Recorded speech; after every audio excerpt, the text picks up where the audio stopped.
Hey everybody, welcome to Sarah again, and welcome to This is Us. We're in theory here for this episode. Sorry, being quiet, people are asleep. A little late for these videos, but I want to get them out there here before the week ends at 11:59 p.m. Central. Light and Shadows, episode 10. But let's just go right in. Sorry about this. We're picking up right where the winter finale left off after Thanksgiving dinner at Randall's.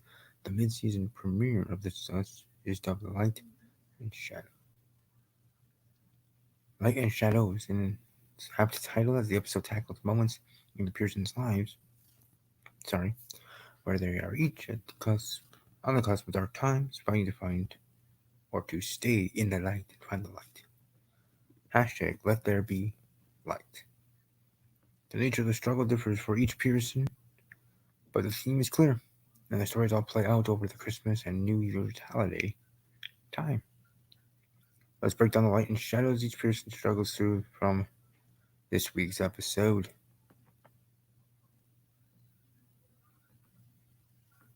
Kate and Toby. The show opens on Kate and Toby arriving home from Philadelphia. Kate is quietly fuming over the text she saw from Toby's female CrossFit friend, Kara. When Kate confronts him, Toby insists Kara isn't a threat. Later, as Kate's shopping with Kevin for the surprise birthday party, she's throwing Toby. She tells Kevin she plans to befriend Toby's CrossFit friend as a show of support to help end their relationship. However, during the party, Kate learns Toby switched gyms 2 weeks ago. All party long, she stares coldly at Toby. When the party ends, at Toby's ends, Kate confronts him. Sorry. Long day at work, Packer game, as you can tell by the thing behind me. Go Pack Go. And stuff. So, anyways, moving on. Toby confesses that Kara tried to kiss him, so he figured he shouldn't spend more time around her and thus move gyms. He says he didn't tell Kate because he felt bad he'd been wrong about Kara and didn't want to cause another fight. Kate then accuses Toby of avoiding being home with her and Jack. If it's not about Kara, she doesn't understand what it's about. Toby finally admits he's been so distant because he can't look at baby Jack without feeling sad about all the things Jack won't be able to do because he's blind. Kate's horrified, but later that night she and Toby share a moment of joy when Jack reaches for the lights Kate had hung up for the party. Like the doctor had predicted might happen, Jack can at least see lights and shadows. They have hope. And that was really such a moment, to be quite honest. Elder Rebecca and Miguel and Randall. Randall pulls string to land Rebecca an appointment with an neurologist as soon as possible. He flies to California to go to the appointment with her and Miguel, who thinks Randall is overreacting. The doctor gives Rebecca a series of memory tests. After the tests, the three stay at the hospital to wait for the results. The results aren't great. The doctor says Rebecca has mild cognitive impairment. She says she'll have she says they'll have to do blood tests and an MRI next to learn more before diagnosing anything more specific.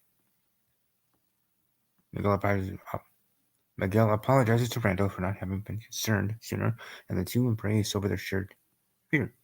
Randall tells Miguel they'll take things one step at a time. Now moving on to pre-marriage Jack and Rebecca. In a bit without Rebecca's medical assessment, we get flashbacks of pre-marriage Jack and Rebecca from that time. First, Rebecca and Jack are driving home from Rebecca's parents after this disastrous golf outing with Jack and Rebecca's dad, Dave. Rebecca drops Jack off at his place, and he walks in. The landlord calls him out on being late for the rent. A few scenes later, Jack is alone at home looking through newspaper classifieds. Then he's at dinner with Rebecca. She's talking about her father's upcoming birthday party when suddenly Jack breaks up with her in an instant, out of nowhere, like an RKO. He doesn't think Rebecca belongs with a part-time mechanic who can't afford to buy her dinner. He walks up, leaving Rebecca devastated.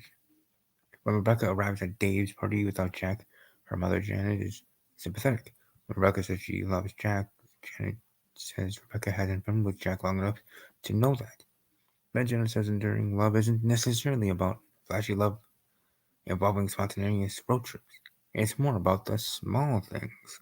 Your partner should be reliable and dependable. That's why she loves Dave. Genesis knowing Jack isn't reliable in terms of a career scares her and Dave, but she knows Rebecca has the right to live her life as she wants. So she admits Dave told Jack he wasn't good enough for Rebecca. Before Rebecca runs off, Janet says that if Rebecca chooses a dark, complicated man like Jack, she should make sure at least gives her a great life story, one for the ages. Then henceforth, Rebecca shows up at Jack's mechanic shop and says she doesn't care about his job situation or anything. All that matters is that she loves him. Jack lets himself accept her love, says the word back to her, and the two share a kiss. While the sparks reading a romantic backdrop and thus an iconic scene for viewers, the feast their eyes upon and hearts upon as well. It was very, very well done. So this really marks a turning point in Jack and Rebecca's courtship. It's the moment they overcame shadows of doubt to jump headfirst into the light. Into the light. Kevin, let's talk about Kevin here, having had the during Thanksgiving that what he wants most is to start a family and find the same love his parents found. Kevin has returned to Los Angeles and hired a professional matchmaker. His first date is too smart, his second date is a bigot.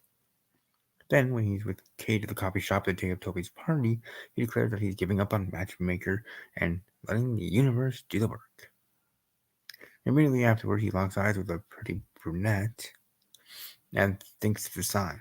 Kate leaves him, and Kevin approaches the brunette.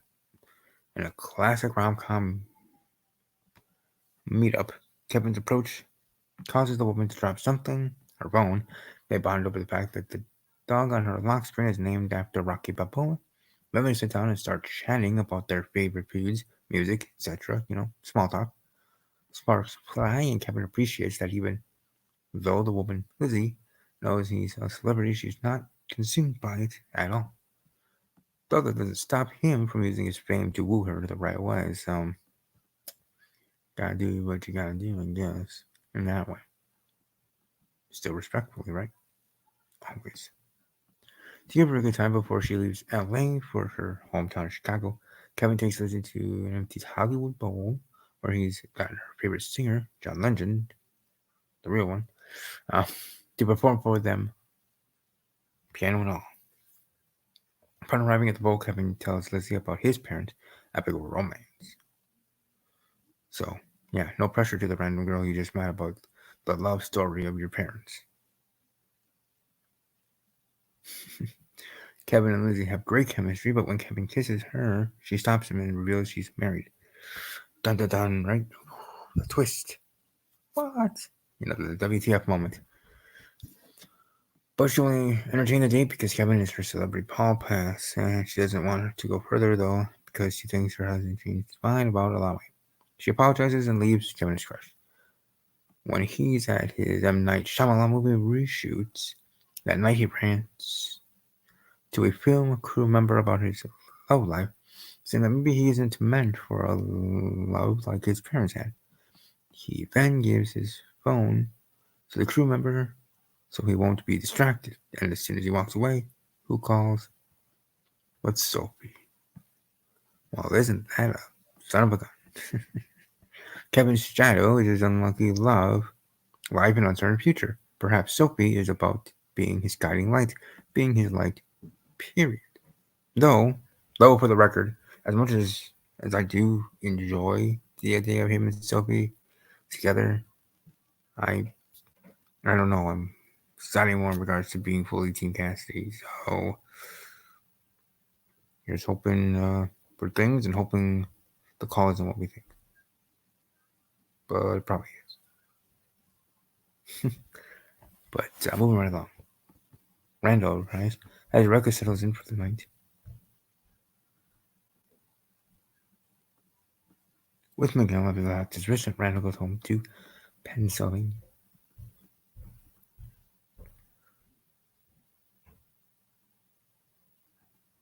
He's to his house, checks on his daughters, wakes up Beth with kids.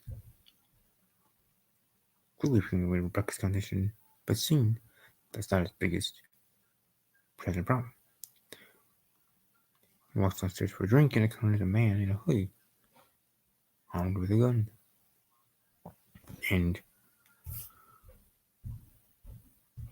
wouldn't you know?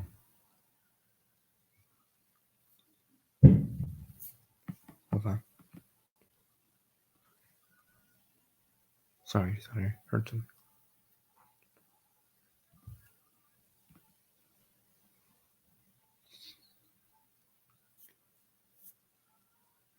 The episode ends with Randall breathing heavily and furious. Time seemed to stand still while the intruder and Randall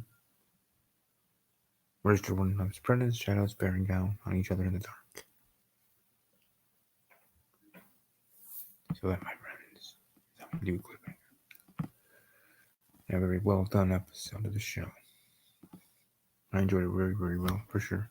I hope you did enjoy this review. Sorry for my voice being low, but people are sleeping, so either way, welcome to follow me on social media and find me there. My NFL one here at Talking for Packers. And just sharing that one because the Packers playing today. Personal at Army Strong _ 06. Instagram at CPK _ 06. There you go for Snapchat. And the next game of Whodunit should be coming up soon here. Whodunit Double Vision Season number 2.